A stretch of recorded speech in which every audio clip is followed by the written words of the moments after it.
নমস্কার, বাঙালিয়ানা পেজে আজ আবারও একবার হাজির হলাম তোমাদের সাথে নতুন একটা নিরামিষ রেসিপি নিয়ে। আর আজ আমি তোমাদের সাথে শেয়ার করছি শীতের সবজি ফুলকপি আলু দিয়ে নিরামিষ একটা তরকারি। তো দেখো, আমি এখানে ফুলকপিগুলোকে ছোটো ছোটো করে কেটে নিয়েছি আর তার পাশাপাশি কেটে নিয়েছি আলুগুলোকেও টুকরো টুকরো করে কেটে নিয়েছি।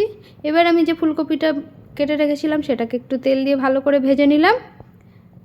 আর কেটে রেখেছিলাম যে আলু, সেটাকেও একটু লাল লাল করে ভেজে নিয়েছি।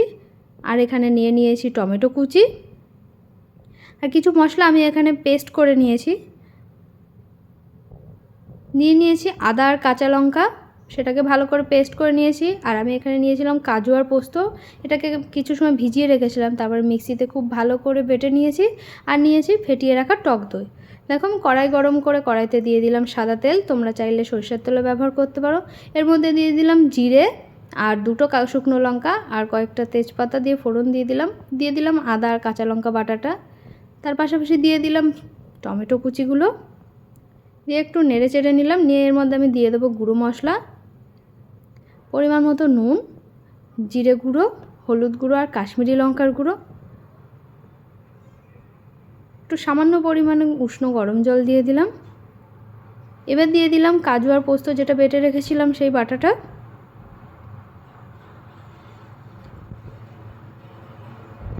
এটাকে খুব ভালো করে নেড়ে চেটে নিয়ে এবার দিয়ে দেবো ফেটিয়ে রাখা টক দই।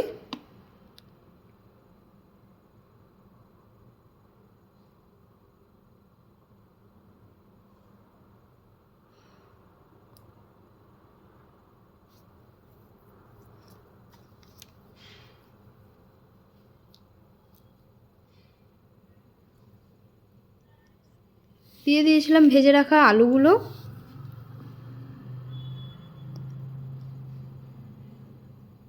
আলুটা দিয়ে খুব ভালো করে কষিয়ে নিয়ে এবার দিয়ে দেবো পরিমাণ মতো জল। আমি এখানে উষ্ণ গরম জল ব্যবহার করছি, তোমরা চাইলে ঠান্ডা জলও ব্যবহার করতে পারো। আলুটা যাতে সিদ্ধ হয় সেই পরিমাণে জল দেবে। দিয়ে দিলাম ভেজে রাখা ফুলকপিগুলো।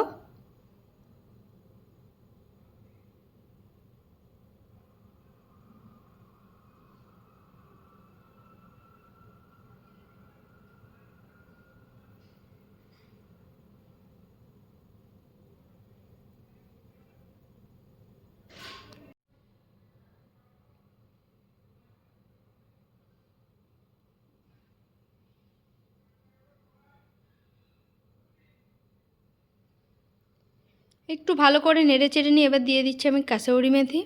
কাসৌরি মেথিটা দেওয়ার সময় হাতের সাহায্যে একটু ভালো করে গুঁড়ো করে দিলাম।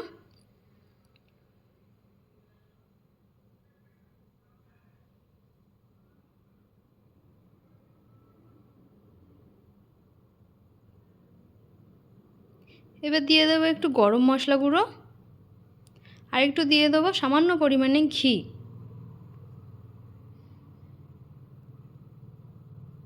এর আগে আমি একটা ফুলকপি রেসিপি দেখেছিলাম, সেটা মাছ দিয়ে আলু দিয়ে রান্না করেছিলাম।